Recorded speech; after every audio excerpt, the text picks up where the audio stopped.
Fred Gisa Rwigema yavutse ku itariki 10 Mata 1957. Avukira ahahoze ari muri Perefegitura ya Gitarama mu ntara y'Amajyepfo y'u Rwanda rw'ubu ngubu, ubu ni mu karere ka Kamonyi mu murenge wa Nyamiyaga. Mu 1960 we n'ababyeyi be bahungiye muri Uganda bajya mu nkambi. First got to know the late Major General Fred Rwigema in 1963 when we met in one of the refugee camps in Uganda where we were both living as refugees. That was at first time in Ankole in a place called Nshungezi. Rudahigwa ni ihirikwa ry'ingoma ya murumuna we Kigeli wa kane Ndahindurwa.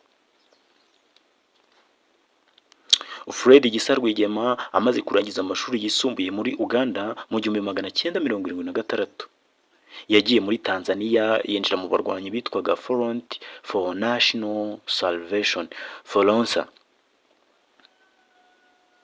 Inyeshyamba zari ziyobowe na Yoweri Kaguta Museveni.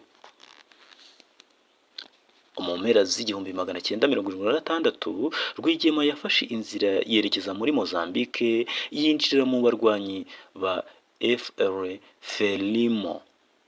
Inyeshyamba zaharaniraga kuvana Mozambique mu maboko y'abakoloni bo muri Portugal. Uru rugamba yarusoje neza, amaze mu 1979 Rwigema yinjira mu barwanyi ba Uganda National Liberation Army UNARA.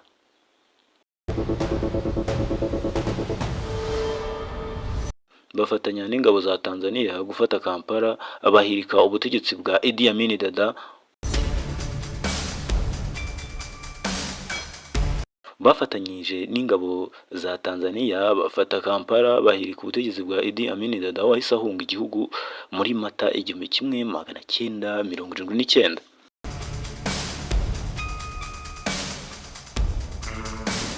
Kwinjira mu barwanyi ba Museveni. Rwigema yaje kwifatanya n'abarwanyi ba Museveni bitwaga National Resistance Army NRA.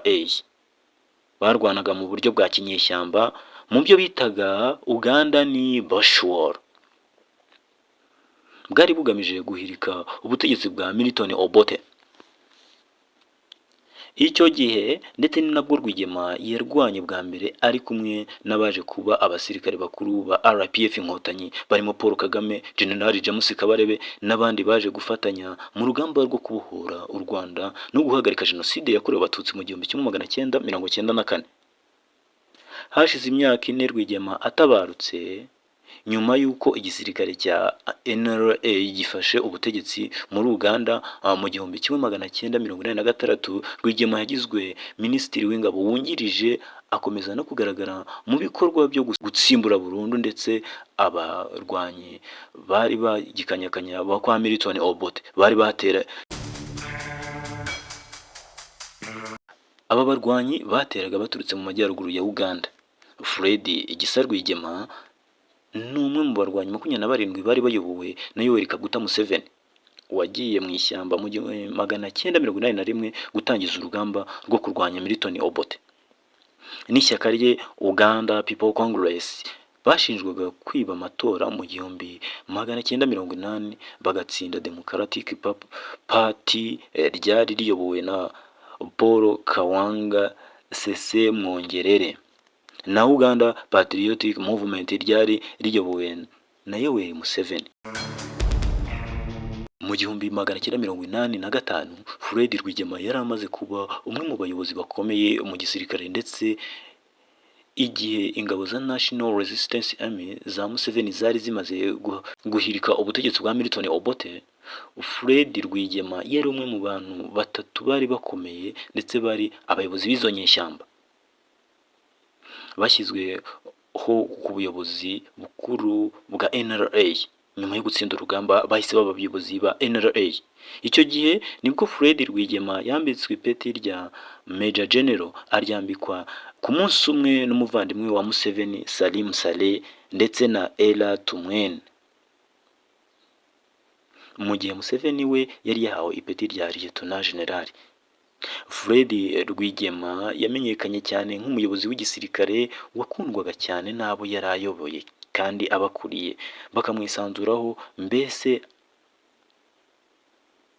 by'umwihariko icyubahiro cye nk'umurwanyi wo mu rwego rwo hejuru agikesha kuba mu ntambara yarwanye nta byaha by'ubugizi bwa nabi yigeze agaragarwaho mu rugamba rwo gutsimbura burundu abarwanyi ba Milton Obote mu gice cy'amajyaruguru ashyira uburengerazuba bwa Uganda. Rwigema yakundaga umupira w'amaguru cyane, akaba yarafanaga ikipe yitwaga Villa FC yo muri Uganda, aho atajyaga asiba kujya kuyireba ikina muri sitade ya Nakivilo igihe yabaga irimo ikinira muri Kampala. Urugamba rwo kubohora u Rwanda n'urupfu rwa Rwigema.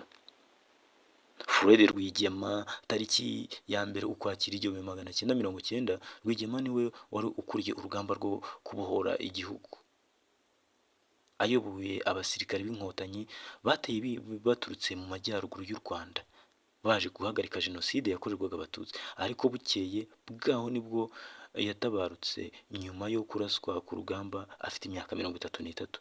Yashakanye na Jeannette Rwigema, amusigira abana 3 barimo Eric Gisa Rwigema na Teta Gisa Rwigema.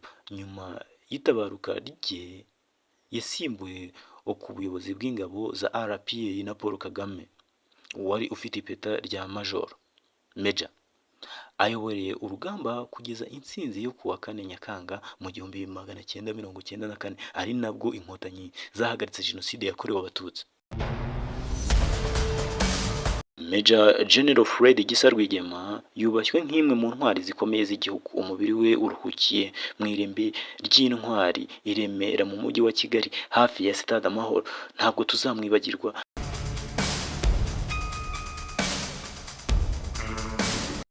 Ariko ntitwakwibagirwa uruhare rwe rutari rworoshye kugeza n'ubwo amennye amaraso kugira ngo u Rwanda rutekane.